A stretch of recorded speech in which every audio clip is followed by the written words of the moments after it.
While we have eminent medical oncologists and also, the hemato-oncologists, so my question is to Dr. Singhal first, is where would you really choose a proton therapy over a radiation therapy?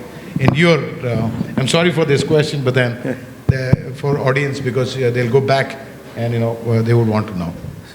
So I think there are very clear indications of proton therapies. One is childhood cancers, definitely. I don't treat childhood cancers, and especially where re-irradiation is concerned. That is the place where it definitely meets the cost-effectiveness ratio.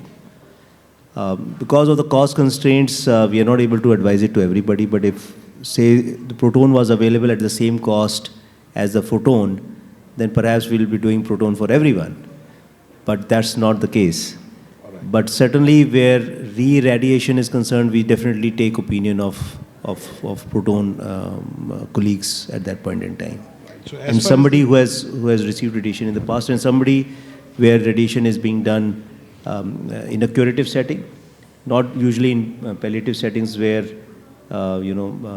because then the cost versus the benefit ratio is not matched in palliative settings. May I just respond to that? Sure, so there are certain situations where you may question whether toxicity reduction is a reason enough. However, there are certain indications where the outcomes are better. For example, skull-based tumors, paranasal sinus tumors, skull-based chordomas. We have now enough meta-analyses telling us that the outcomes are better with proton therapy. Chordomas, they don't come to us because that is not a tumor which is treated by chemotherapy or medical oncologist. So I'm talking of the more garden variety and routine tumors which we see, like breast and all. So in those patients, say for example, there's a breast cancer patient, curative setting, which has already on the left side, which has a cardiac ejection fraction of say 20%, and you still want to do radiation therapy. Perhaps that is a type of patient where proton will definitely score above photon therapy. Right.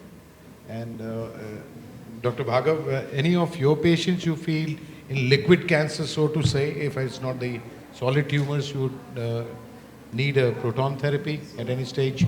I think in hematology, there's not much of a need for a proton therapy, but people, it's good to know that because people do ask you, still out there, when you go to Gorakhpur or when you go to Patna, people still ask, as a hematologist, that do you consider proton therapy for brain tumors, for head and neck cancers and other things, but for hematological malignancies, no, probably. Our more focus in hematology is towards bone marrow transplants, and that's what we think that if you risk stratify them well and early, that's where you need to spend money. Believe me, you test more, you gain more. पहले लोगों को लगता है test करता है तो doctor के पास कैसे जाता है? अभी मैं कहता हूँ डॉक्टर के पास जाए ना जाए, तेरी जिंदगी जरूर बच जाती है टेस्टिंग से। तू अपनी जिंदगी सोच। So I've been telling this on top of a voice from every podium. वो 5,000 लोगों को 1,00,000 लोगों को। मैं कह रहा हूँ मेरा छोड़ दो और अपनी चिंता करो, क्योंकि टेस्टिंग से, जीनोमिक टेस्टिंग से ये पता चलता है कि आपको किधर जाना है और आपका क्या आउटकम निकलेगा.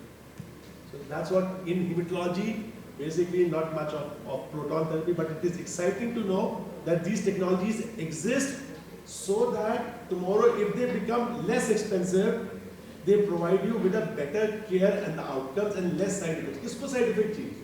डॉक्टर नांगे ने सही कहा, हेड एंड नेक ट्यूमर के बाद आप सिर्फ इमेजिन कर सकते हो, जिसने उसको नहीं झेला वो सिर्फ सोच सकता है, कल्पना कर सकता है, और शायद कल्पना भी नहीं कर सकते कि वो हेड एंड नेक ट्यूमर की रेडिएशन के बाद क्या हालत होती है. मुझे लगता है कि ये टेक्नोलॉजीज इंसान को कैंसर को हराने में मदद करेंगी. So once treated for head and neck cancer, of course, the quality of life dips down very drastically. But people have to acquiesce with fate and comply. Like, there's nothing that you can do, and they keep coming to your OPDs, and after a certain while, they will stop even complaining because they know that doctor के पास कोई solution तो है नहीं, तो बार-बार क्या बताना है. So I do believe that that's a very important point that you made, Manish. That's a very important point that you made. That it was a given that, well, you had radiation, you will have side effects. And now there is a technology, and at some point of time, if we keep the cost aside, there is a technology that reduces the side effects of treatment. It has to be acknowledged. Right, yeah, absolutely. We take the point there. But then, Dr. Nange, I have a personal question. Because when we see medical oncologists treat, we come across, things like which is, guidelines. So many times we don't see proton therapy as a part of the guideline.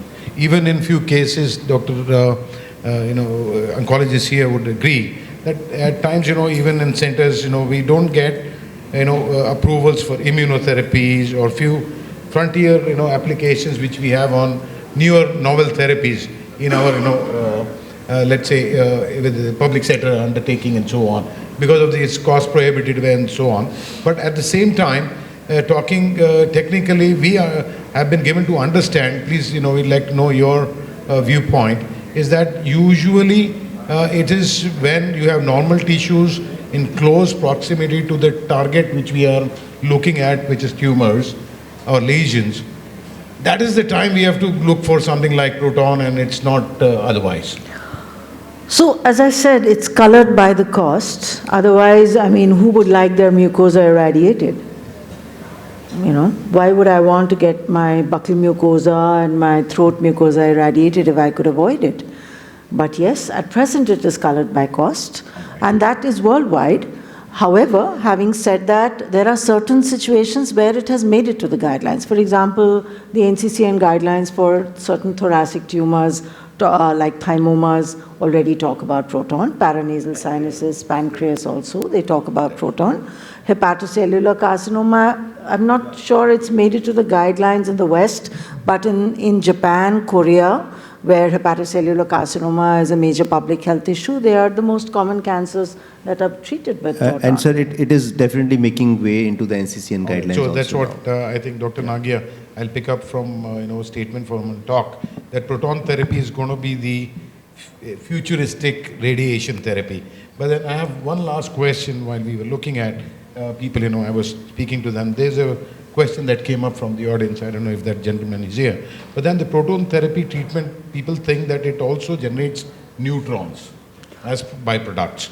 So do you think that it can be scattered to the adjacent normal tissues and cause, does it have so those are the older generations, those were the older generations of machines, they were called passive scattering and uniform scanning. We don't use them anymore.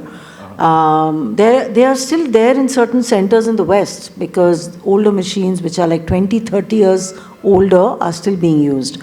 However, the newer technology, what is available in India and what are the new installations over the last 10 years, have all been what is called the pencil beam scanning technique, which I demonstrated in a video, where there's a 3 millimeter pencil of proton which is going and literally coloring the tumor, right? So in that, neutrons are not produced in any excess amount. Thank you, ma'am. Thank you. It was really wonderful. Thank you very much. So we'll just conclude the session by telling that, it was a really interesting session. Post-lunch, sessions are always quite dull. In fact, it was Dr. Rahul sir who really made it more interesting. Not only by telling in, Aja mere gaadi mein baith ja, he also made all of us sit in his class. Really nice of him. And he also ensured that all the lights were on so that no people would really sleep across. Really, thank you, sir. And it was really, enhancing for us. And also Dr. Manish sir was very, enlightening in telling about the importance of prevention, how prevention is very important, and also told about the importance of Mediterranean diet, everything regarding the vegetables, the fruits, what to avoid, what not to avoid. Alcohol also, in fact, he told about what is important, how much we should really consume, what is the minimum consumption. Usually the doctor don't recommend that, but still he was able to kind enough to tell on that. And also Dr. Sapna madam, he was really good enough to tell about the importance of proton therapy. And in total, it was an excellent session. I really thank all the three speakers for this excellent session. Thanks to you all, sir.